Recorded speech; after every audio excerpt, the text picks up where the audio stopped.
Hey everybody out there, my name is Dragnix, and these are my first impressions of Duelyst. Duelyst is a turn-based strategy game with a CCG element to it.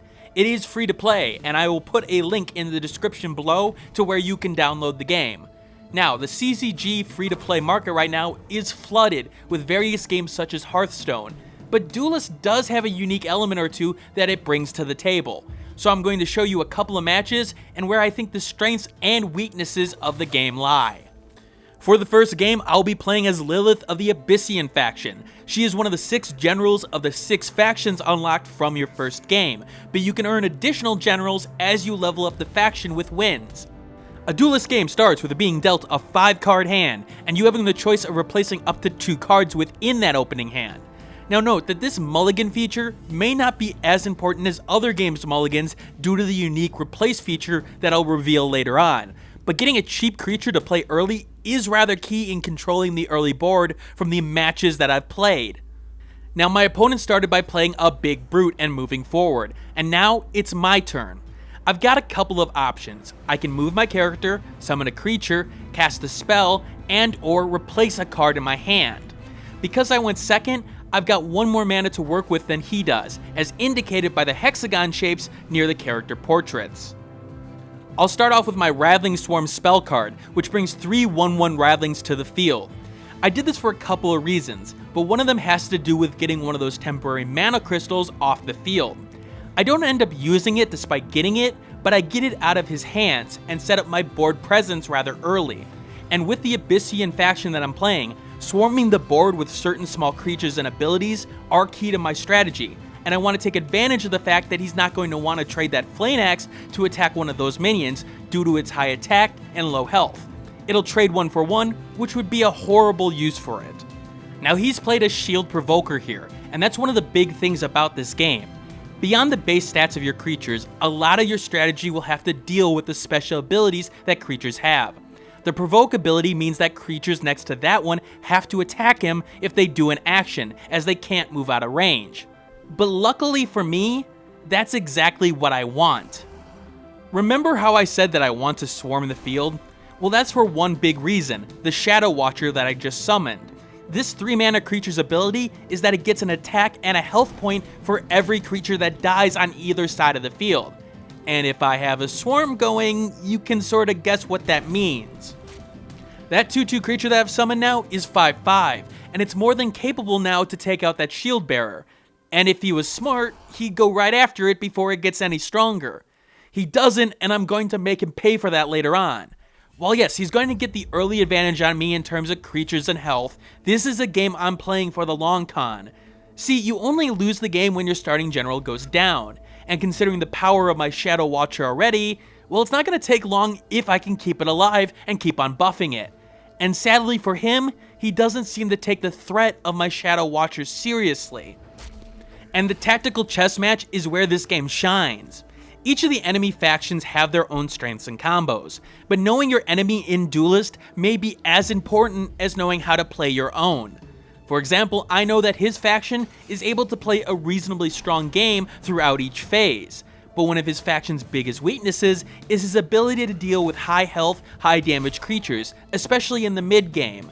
Knowing that, as opposed to dealing with board advantage that he was accumulating, I focused on getting my Shadow Watcher buffed, and throwing him a bone by letting my general take damage here and there. I played defensively, and as you'll see, I was rewarded for it. Let me be frank, I actually prefer this over Hearthstone. See, one of the biggest things that I loved about Duelyst is that new players still seemingly had a chance over players who had been playing for a while. While yes, you can construct your decks with hundreds of big rare cards and get mega combos going because of it, it didn't matter much if you played poorly on the strategy portion of it. The decks given to you at the start were significant enough in power to at least give those big decks a run for their money. I can't say the same for Hearthstone. In fact, if you're rather unlucky in Hearthstone, you may not get a playable deck for a while in that game, especially with all the net decks that you're facing out there. I don't think that's the case in Duelyst. A big part of that may be the replace feature. Every turn you can take one of the cards in your hand and replace it with a card from your deck. And that small surprising feature adds a lot to strategy. Do I look for a small mana creature if I've got 2 mana left, and sacrifice a big creature that I may be able to play next turn to try to get it? Do I try to find that one spell in the deck that can answer one of his threats? That extra layer of strategy ended up bringing more momentum turns, as that one card may be able to reset the board or at least get your general out of trouble. As you see here, the opposing general is in a bit of a bind. Not only does he have a really buff Shadow Walker to deal with, he's got no escape routes either. That has to deal with his positioning. He put his general in danger without ways for him to escape, as opposed to what I did with my general early on, where I let him take the bottom side of the map while I used the top side to my advantage. Because of the limited area and movement options available for generals and creatures, he couldn't escape my Shadow Walker, and ends up conceding because of it. Now, I admit that game was easier than several of the other games I played, which were a lot closer. But I chose this footage for a reason, so I could show you all how important strategy was compared to card power. And to stroke my ego a bit. But mostly the first. The second match I will show you, I go Abyssian yet again with a different general that I unlocked to show you a little bit of the variety within the factions themselves. Now, I feel like the factions are well balanced here, although some factions do a lot better against specific others due to their strengths and weaknesses. My faction's weakness really comes down to if I can't establish an early game, which is weird, because I'm usually a player who rolls slowly out of the gate. Now, server-wise, the 3 days I played, I never had a problem finding an opponent, and matches were quick to find with very short queue times. I will say that a rule needs to be added regarding the same opponent, as I found myself facing the same guy right after re-queuing after a victory against him, but that may be due to the ladder system itself, and us being the only ones at the same part of the ladder. Now, CCG collection-wise, I have a few more gripes. Now, you get daily quests that you can earn gold in, and the first few matches of the day you get bonus gold from victories. The rate of gold earning against the packages to purchase, it's probably slightly under what I'd want to see. Granted, this is going to be the game's main source of revenue, as it is free to play, but I'd suggest to the devs to give 3 Spirit Orbs, aka packs, after the tutorial instead of 1. The hook to drive people isn't necessarily there, and that may turn off some people to begin with because this game is a little bit slow to start up with. Speaking of slow to start up, as a counterpoint to one of the strengths I mentioned earlier, you're really going to need to practice a couple of matches with each faction to really do well. Again, knowing your opponent is key in this game, and just looking at the cards via the deck editor doesn't help with understanding things like the Bloodlust ability. The Bloodlust ability is under the character portrait, and it's specifically a mana plus cooldown ability for that specific general.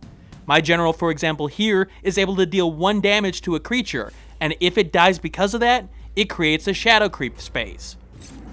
Visually, the game is different, and I like it for that. People are going to be like, ew, a pixel art style, and frankly, it actually stands out because of that, because not many CCG use this style.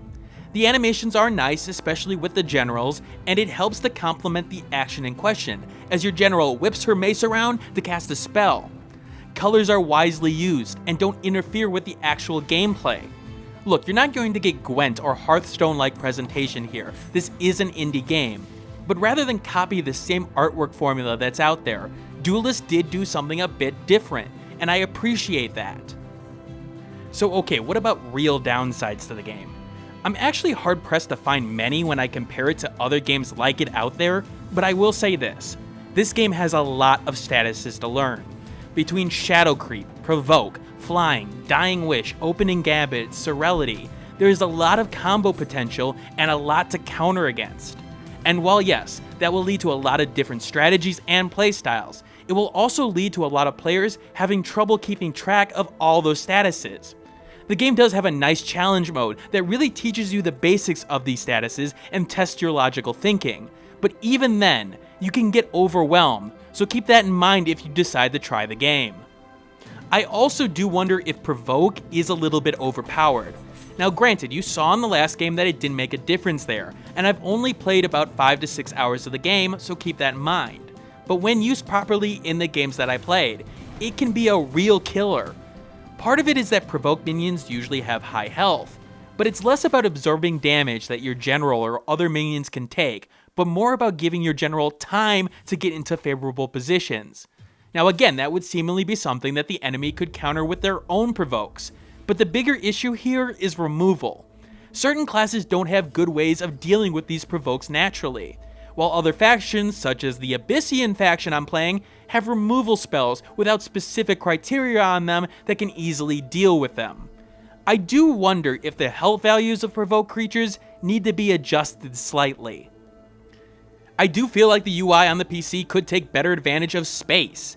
It feels like there's a lot of unused space on the sides of the screen, and I do feel like at times, the action is a bit smaller than I would have desired. Other than that, it's mostly clean, and the drag to do actions ability does give you the precision you need to not make a mistake. Well, most of the time.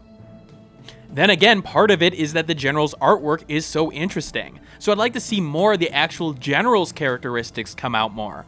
In fact, I'm still trying to figure out what's going on with our little Soul Reaper here. Is that supposed to be a lantern skull? Is she wielding that curved sword like a dagger? Is her second arm a demon arm?